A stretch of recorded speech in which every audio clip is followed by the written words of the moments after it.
I'm so excited for this week's guest on the podcast, and I'm going to warn the listeners now that we may end up just kind of like geeking out over surface warfare stuff, ship stuff. So be prepared for that. This is your warning. But because of that, we're going to talk a lot about celebrations too. I started following Emma of Grace in Yarmouth on Instagram, and her account regularly reminds me how great it is to be a surface warfare officer in the Navy, and reminds me of ship life, and sometimes makes me jealous, and that I want to like go back to sea on deployment, which is something I never thought I'd do. So, Emma, thanks for being here, suffering through the fangirling moment, and being a fellow female SWO. That's awesome. Oh, thank you. That is the nicest thing ever. So that's a wonderful intro. Yeah, your account is really uplifting, especially for women's female SWOs, but just anyone going through ship life. So tell us a little bit more about like your background and how Grace and Yarmouth started.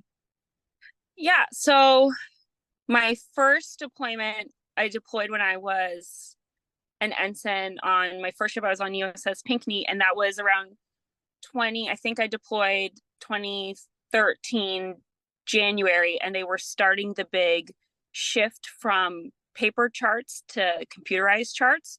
So they were just throwing away charts. And I'm someone who's always loved stationery and loved like little pieces of paper. I'm definitely a hoarder when it comes to textiles and paper. And I probably was assigning anthropomorphic value, but I was like, these poor charts are just getting thrown away.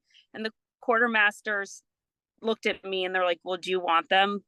And I was like, yes. And so I took these charts and I turned them. I had some envelopes that I had been writing home, and I like peeled up in an envelope, and I like made a little template, and I just sent a bunch of these envelopes and cards to my mom that I had just like handmade. But over time, I just was like, oh my gosh, all of these charts in the fleet and then also in the regular maritime sector are just getting thrown away. And so I sort of started collecting like just on eBay and going to like maritime thrift and salvage shops. And I was just making them, and it's like Etsy, I'm still right. Instagram is still brand new. Nobody's on these things. And I just was like, one day I'm going to have this cute little stationery shop. And then when I was fast forward, now I've post my shore tour where I was a flag aide and I was at department head school. And one of my mentors, who is a CO right now, I had made a SWO pin die cut on the Cricut just for funsies. And he had seen it. And he was like, Emma, why are you not making these as cards?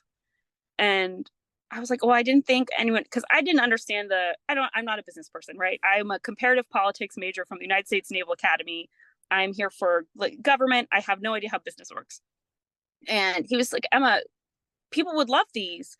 And I think I didn't realize that a little niche, like people would appreciate that.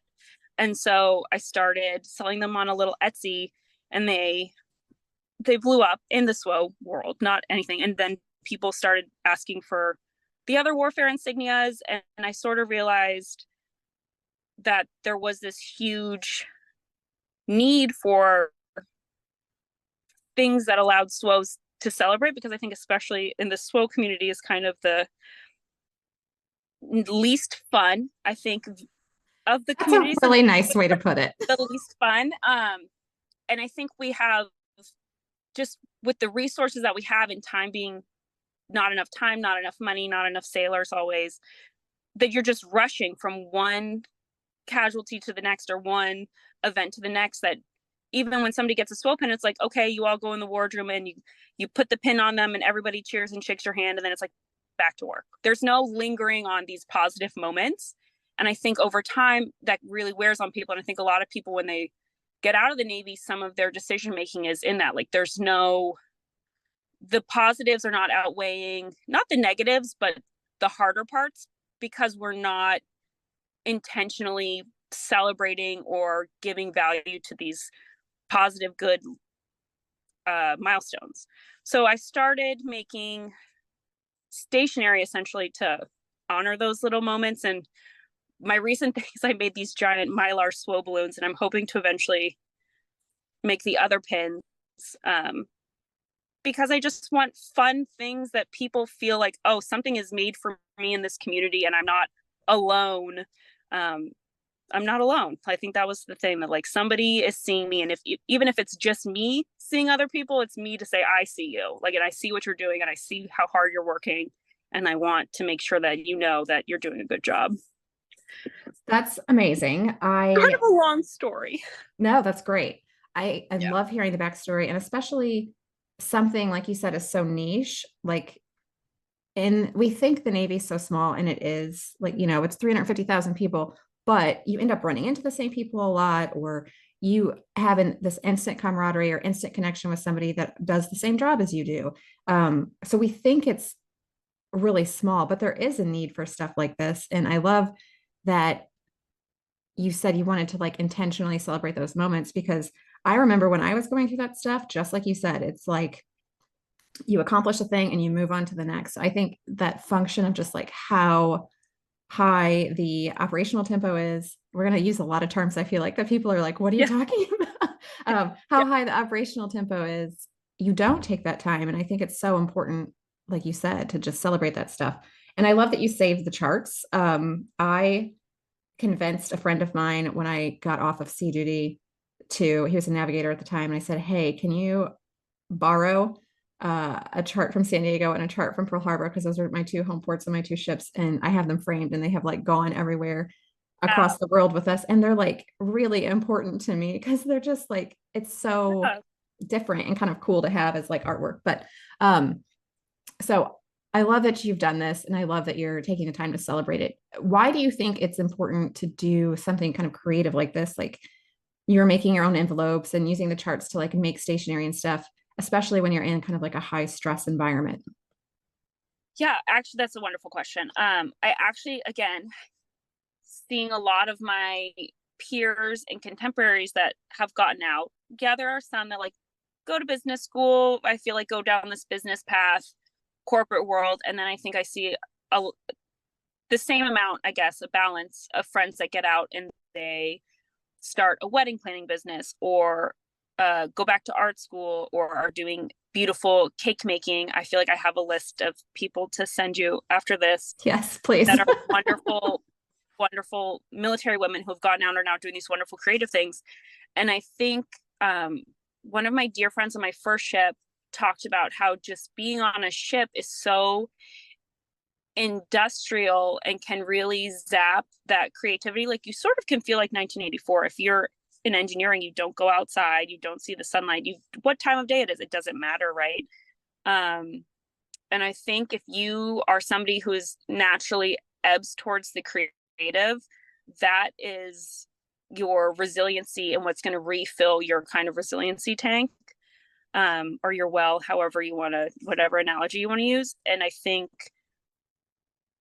I notice I burn out if I don't journal, or if I don't sit and color in a silly coloring book. And so I think for me, the drawing, the military things, because I also think there's a lot of beauty and romanticism to the Navy that maybe is wrong in the grand scheme of war machines. But I think there's something beautiful about being on the ship when the sunrise and I love a Kevlar line. Like, I think a line is so beautiful on a bite, those sorts of things. And so it's just, how can I take those and make them into something beautiful and artsy?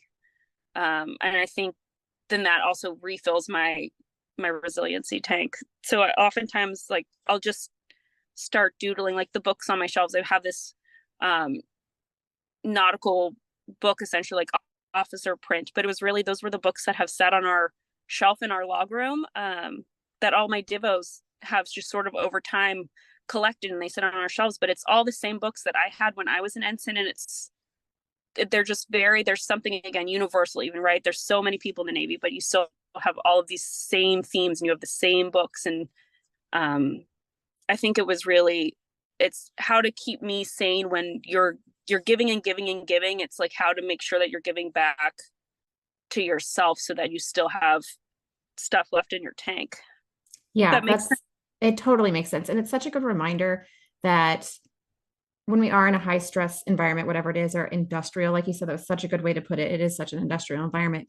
It may seem silly to do those things, but or people might judge you even, if you're coloring in the wardroom or whatever. But you're going to come out on the other side of doing that feeling better. And I think that's a good reminder for all of us to, especially if we're in that kind of environment. So that's great. Did you grow up kind of like celebrating things, or did you not? And Yes. that's kind of like why you do now? My mother is the queen of celebrations, I would say, and not in some like ostentatious, like giant balloon arch crazy, but we always had just such wonderfully detailed birthday parties. I think I could probably list every single birthday party that I've ever had because they were just so filled with wonderful little details. And then every holiday, even not just like your big Christmas, Easter, like St. Patrick's Day and Valentine's Day. And we always had like a cute little mug that was the theme, right? Like a Valentine's mug with the candy. And when you came downstairs, it was at like the breakfast table. And I think, and yeah, Valentine's Day being one of my favorites. Like I feel like we would spend 2 months, like Christmas would end, but it was like the lead up to making all of your Valentine's cards and going to Michael's and picking out the paper and how are we going to design these? And so I think a lot of, and she's like makes the most beautiful garlands. So I love making garlands, honestly, out of like Christmas tags. I love taking cute little Christmas tags and you just put them really pretty on a string and you have these like gorgeous instant garlands. And I've learned all of that from her because she was such a wonderful homemaker. And so I just, yeah, I'm the same way. Like I got every one of those genes. I love little creative, beautiful, tiny details. So yeah, that's where I got that. I think That's that's something I'd love to continue. Yeah, it's amazing to hear that. And the way that you're talking about your mom is the way I hope my kids talk about me. Um, the like them remembering their birthdays. So my daughter will be 10 this summer. And I feel like even at 10, she can tell me, like, oh, this was the flamingo birthday, this was the ladybug birthday, this was a, and gosh, like that takes a lot of work to do that stuff Yeah. sometimes. And maybe you don't really feel like doing it, but it's great when they can remember that. And something like when you mentioned Valentine's Day, so something we do is we leave little like love notes for them on their bathroom mirrors like every day in February leading up to Valentine's Day. And we've done it for several years. And the thing that I love most about it is like it'll take not even a week, but a few days in, and then our kids start leaving us notes. And That's so yeah, this morning there's like one in my mirror. There's one on my husband's coffee grinder because she knows that he makes coffee every day or whatever. There was one in the car when I got in. It's like, how are you sneaking all these notes behind my back? cute. I love that. Yeah. It's like you never, and those memories are priceless, right? Yeah, I hope they talk about me the way you just talked about your mom. And I hope she listens so she can hear how Yeah, great I know. of an influence she was to you. Yeah. That's awesome. So I know you talked a little about like the stationery balloons and stuff like that. Can you tell us a little bit more about like what other types of products you're selling or maybe that you hope to sell and that kind of celebrate those Navy achievements? Like I said, we weren't doing that when I was coming through back in the day. I'm a little older than you. But something I think we don't really think about is just like how can you celebrate like work stuff?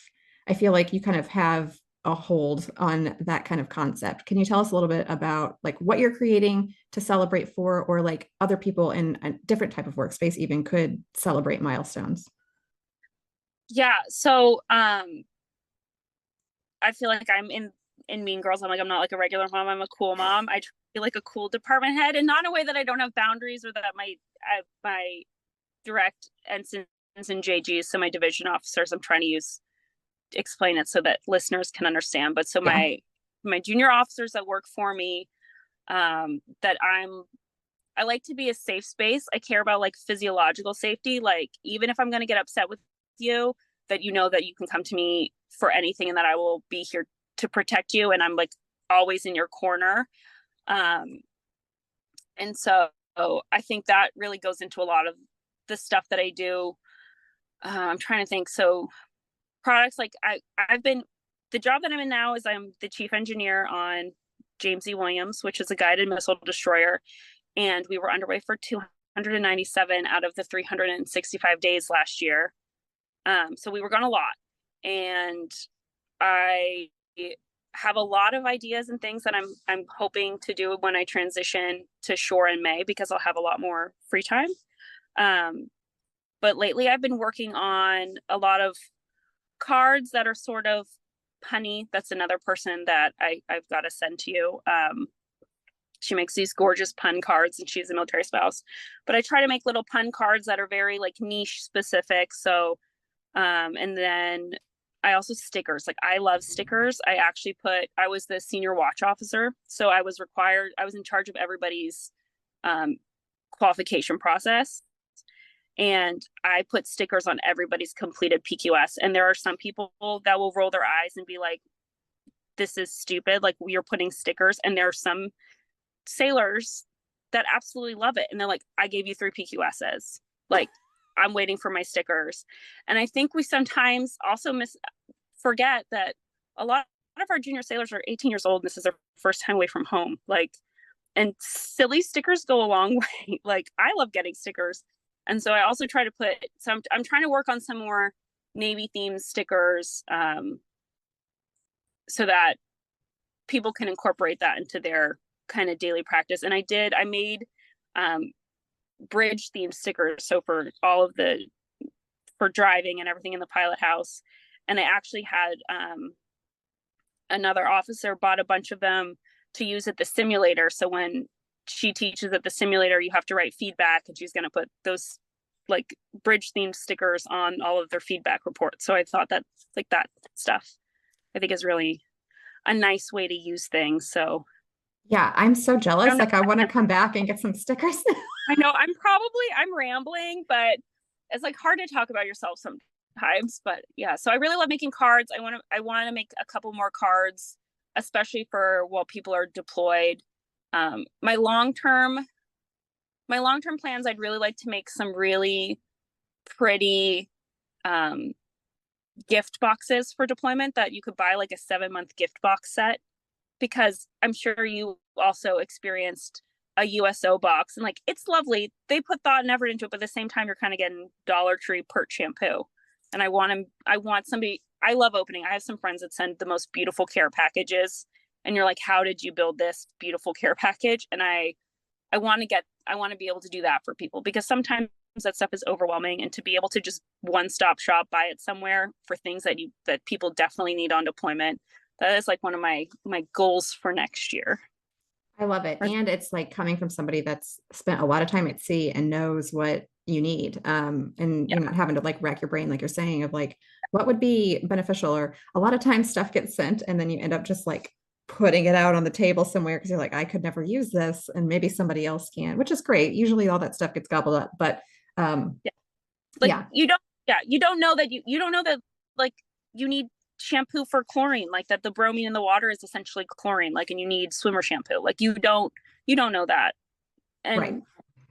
Things like that, I think, just, if that makes sense. It does. Well, and I think too, like I've seen your stuff and I've seen a lot of the products, but hearing you talk about how you're using it, I think is really helpful. And it can be like translated to any type of work, of just like those little things, like something that's a little fun, like a sticker or an extra special little card or whatever. And I think doing it, like when someone finishes their qualification and you give a sticker, that makes sense. But maybe doing some of that stuff like unannounced or, very randomly is also really good too. So having like a stock of that stuff to pass out whenever you might need to is a good thing to do.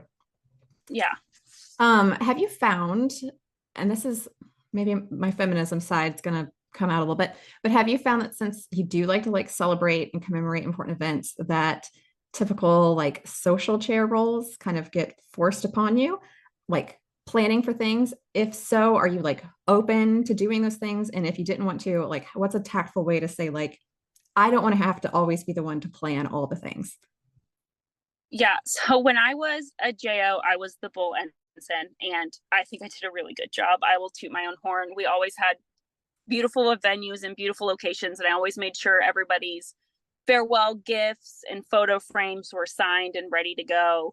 And when I went to my second ship, right, I'm a JG now. I'm a second tour division officer, but our bull ensign was an engineering department, and I was in combat systems on my second ship. I was on Macon Island, and my CO, who was wonderful, kind of was just like, Emma, like, I need you to do this because I know that you can do it, and I know that it will be well. I remember it was like November, and I got handed the ship credit card, and my CO had me in the LS2 in there, and he's like, I need you to go to Lowe's and get like whatever the limit was at the time of Christmas lights for to decorate the ship. Yeah. And it was like, I have a real job, but at the same time I was like, I love that. Yes, I will go get the Christmas lights. Like, I will make sure we have the nicest Christmas lights, and this will be the most beautiful, spectacular show that you can ever possibly see. I think, I don't know if maybe it would have been different if I had been like an operations officer or weapons officer, but I think there is some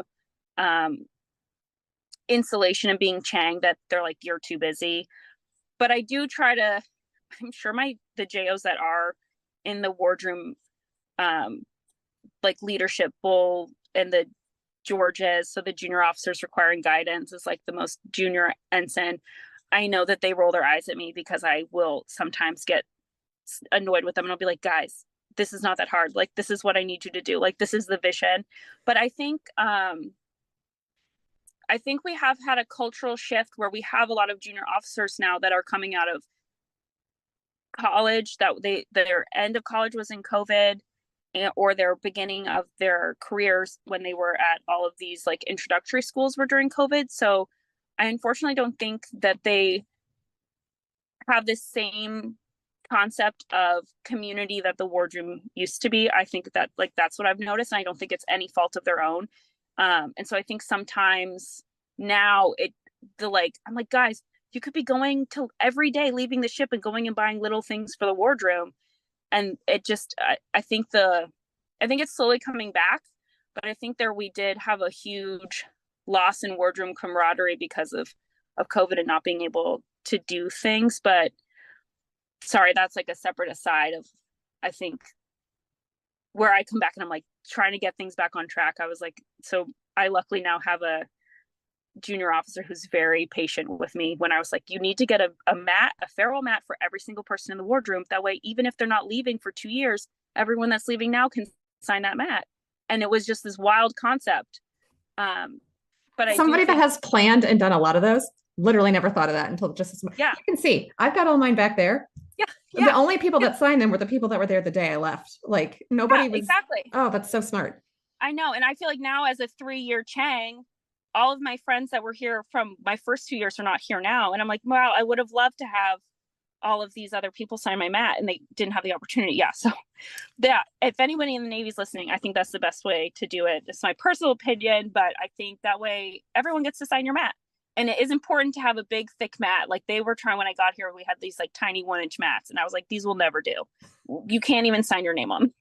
So I know that we've had some JOs totally roll their eyes at me as I've tried to kind of guide it back to how I think it. I'm not the CO. I am just the Chang, but I do think those things are important. And that's what I think I try to explain to them. Like, guys, like, this is our reflection of you the value of you as a person and a peer in our wardroom in the farewell gift. Like, if you don't put effort into this, how do you think that person's going to feel when they leave and nobody signed it, or like 3 people signed it, or it was like shoddily thrown in here? Like, they can make people feel bad.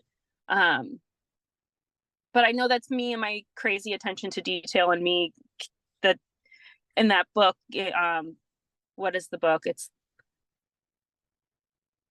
what is it called? It's The Subtle Art of Not Giving an F. Yeah. Talks about you have so many of those to give, and like different people give different ones. Like, making people feel welcome and cared for is a big one for me. So I think sometimes that comes up against people who maybe weren't raised that way, or don't necessarily appreciate how those things connect to each other. So I do see that a lot. I will always take on a social chair role if I have the bandwidth, because I care about things being done well, and Right. I care about people feeling cared for. And I actually, yeah, that's kind of how I feel. I when it comes to things like, I think when I was a JO on my second ship and somebody asked me to take notes, I think I one time pushed back and I was like, is this because I have good handwriting, and the guy was like, he was like, well, I just want, this helps you learn. And I was like, I'm not the most junior person here, and I have a SWO pen. Like, that guy could do it. And I honestly just think my 05 didn't want to tell me it was because my handwriting was the most legible, which is a fine reason. Just say that that's the reason. Like, Yeah. That's a valid Sorry. point. Yeah, that's Um, yeah, that. I love all that. And that was like a mind blown moment about having people sign the mats like Yeah. as they're leaving versus when just that one person is leaving. One of my biggest regrets in the Navy, and there are many, but one of my biggest is that I think it was my first ship. The DCA had left and I was in charge of all the mats and the farewell gifts. And like something happened to where he left before I could like physically give it to him. And I never mailed it to him because I think we got underway or it got like kind of Yeah. shoved to the back of the wardrobe or whatever. And he had reached out to me a couple times and it just never happened. And still to this day, I think about him not getting his mat. And I'm just like, oh my gosh, if that was me, I would be so angry that I didn't get it. Like I should send Yeah. him something now as like a sorry gift. Um, Interesting that you have noticed those that kind of were in college or starting their career during COVID maybe don't have that same like give an F about caring for people or building that community. It's just an interesting observation for me. I think building community is so important. Obviously, this is what this whole podcast is about, but is there something you're doing to just like, is it the reminders that are helping to kind of right that ship for them or get them back on track or kind of help ingrain it in them? I'm probably just me being like an annoying old lady. I definitely think it's like a walk the walk, and it's hard, right? Because the different departments have different competing realities for what they need to do. But I have made it like I'm in charge of about 70 people between enlisted and officers in my department, and I just from the get go have said like we are a family and we're going to behave like a family. We're going to be there for each other like a family, and I think that's made a huge difference. And I think a lot of people maybe might be suspicious of that because I know that a lot of people are like, well, no, you need to make sure that you have that like fine line between officer and enlisted, and department head and junior officers. But I feel I read this book and it was called The Power of Giving Away Power. And I cannot remember the author, but if you Google The Power of Giving Away Power, and it talks about instead of being in a pyramid, which works when you're in a crisis mode, right? And that is how a ship is built, right? You have your CO, your department heads. It's a pyramid, but that originally on the and it talks a lot about the dollar bill, but originally you had a constellation, and that was the constellation of colonies, and so that you're actually a constellation works better than a pyramid. And I think that a lot I have first class sailors who are standing engineering officer watch, which is a very senior position of authority. But maybe they still fall below a divo if you were in the pyramid. But so I try to run my plant like a constellation instead of a pyramid as much as I can. And I think that kind of pushes up against regularly ingrained military structures. But I think it's paid dividends. And I think I've had a lot of sailors make rank and have made chief petty officer. And I try to, anytime they come with me and ask me for the answer, I'm like, well, what do you think the answer is? And I think pushing back on stuff like that is really how you build that family. Is like, I want to know what your answer is and I will support your answer unless it's going to kill someone. Like, so I think that is really important but it's very hard. I think I have a very different mentality leadership wise because again, I'm a comparative politics major, and for grad school I did an international development program at Georgetown. So I think I'm very person centric and team centric versus mission centric. But I've always held to, if you take care of your team, then the mission will happen instead of we will do this mission at any cost. So I think you don't ever need to sacrifice the people to accomplish the mission. The mission will happen because you take care of your people. And I hope that that is what I'm instilling in my division officers. And I think they're going to take that hopefully to their next tour. And then when they're in charge, right? So that's a small change I'm hoping that I'm making. I might love be it. delusional, but I'm hoping that that's working.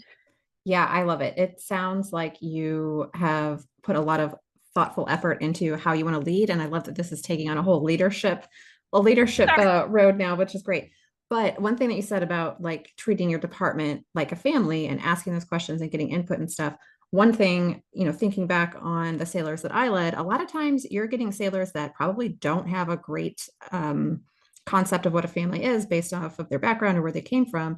and being able to show them like, this is how we work together. This is how we care about each other. I think is so great, not just in getting the mission done and being a good department, but also for them as a person to like really take care of them. And hopefully, like you said, it translates into other parts of their life where like they can go. And if they start a family, they're like, well, now, I didn't have a great example growing up, but I had a really great example when I was working of what it kind of should be like. So I think that's really admirable and awesome that you're, approaching it in that way. That's awesome. Yeah. Okay. We have a few minutes left, but I do want to get to this question because I think it's really important, especially for those that are in the military or even like military spouses that might be listening. So I know from our like pre-interview form that you met your husband at a post-deployment party, which I think is great. It just goes to show that like you never know who you're going to meet at a party and like why you should say yes to go to things, right?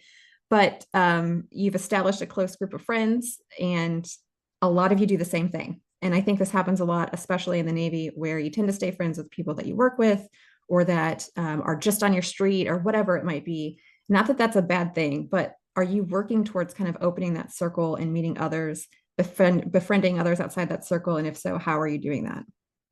Yeah, I think I'm like, first and foremost, my motto is always no new friends. But then as soon as I meet a new friend, I'm like, oh my gosh, you're my newest best friend. So it's not, I don't really mean it when I say no new friends. We live in Norfolk and my husband is a Hawkeye NFO, so we can only be co-located in Norfolk. And yeah, so my best friend is now my sister-in-law because her husband's sister is married to my brother because we played, Cupid on that one. So now we have a nephew that we both share. And I think the Navy, I don't want to say like we're bonded in trauma because I think there are also meaningful things that are not traumatic that you bond in when you're in the Navy. But I have been really fortunate that I love to go to different, I do have a lot of wonderful friends that I've met via the Navy or via friends in the Navy but then they're civilians. And especially in Norfolk, I think I have just like such a wonderful group of immediate friends and a little larger circle. But I actually love going to, I love like a community college art class, and I love going to the library and like I go to like a writing class, and I have found that sort of diving out into those, you meet all these wonderful people you would have never met before that are so wonderful. So I don't know if that really answers the No, question. it's a It's so great hard to point of but like something that I've never thought of like, if there's something you're interested in, like go take a class, but like do that at the junior college or somewhere that's like local. I feel like a lot of times we say that like, oh, go like do something that's your hobby, but like where, how do I do that? And that's a really great piece of advice. Like just go to like your local college and see if there's a class, or your library and see if there's a class.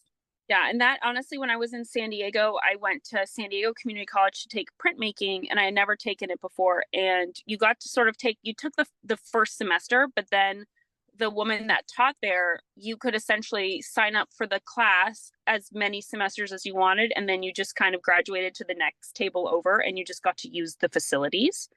And I just met so many wonderful older San Diegans that were just so wonderful and interesting, and who were actual artists who were just there because where do you store ferric acid in your house? You don't. And in Norfolk, I go to the Muse Writing Center, and I have met such wonderful, just interesting, creative people. One of the gentlemen that I met, like just like for an example, works in a nonprofit that protects bees in Virginia. Like so interesting. Like is working on a children's book about bees specifically for Virginia. And I just think when you get to meet all of those people, you really I'm really big right about community. So I feel like you fall in love more and more with your community when you meet all these different wonderful people that are in your community that you never would have met if you don't. And I'm so fearful normally of going and doing things by myself, so it also forces me out of my comfort zone, but then I'm always glad that I did. Yeah. Well, and I love not just that it connects you with like the people in your community, but I feel like it totally broadens your like mindset because it's, bees or whatever the thing is that you're like, I never knew that this was a thing, or I never knew people cared about this, or, there's an organization that does this or whatever. So I think it just broadens your scope of the world a lot whenever you meet lots of different people. So before we move into our last call questions, just remind everybody where they can find you, your Instagram, your shop, all that stuff. Yeah, so I'm on Instagram at Grace and Yarmouth. So GRACE and YARMOUTH, which is my cross streets. Like a lot of people are like, where did you come up with that? And it's literally the cross streets of my house in Norfolk because it's sort of the first place that I felt at home. So that's like kind of the story of that one. And then I'm on Instagram, the same handle, Grace and Yarmouth. And I have a pretty good search engine optimization. So if you just type it into Google, you should be able to find me. That's awesome. We'll make sure we have links to it in the show notes. I did Google what Yarmouth meant because I was like, I know it's kind of like a nautical term, I think. Where does this come from? And I looked it up. I've forgotten now, but it's like I don't know if it's like Slavic or Baltic, like something. Yeah. But that's really cool that it's like, your cross streets. It's a great inspiration to name your business after. So, all right, let's get into these last call questions, which are fun and kind of quick party things. So, what has been the best party that you've ever hosted? Okay, so maybe it doesn't count, but I genuinely think my wedding was the best party I ever hosted. I just had this very specific theme, and my wedding planner, Carrie, just knocked out of the park. She is actually a military spouse, and she's the happy hour hostess, which is so funny that your podcast is like almost the same name. And I will send her to you because she, I think, would be wonderful for you to talk to. But I just was like, I want it to be windswept nautical. I want it to be like you live in a lighthouse and everything in your lighthouse is furnished by like ships that have crashed on the beach.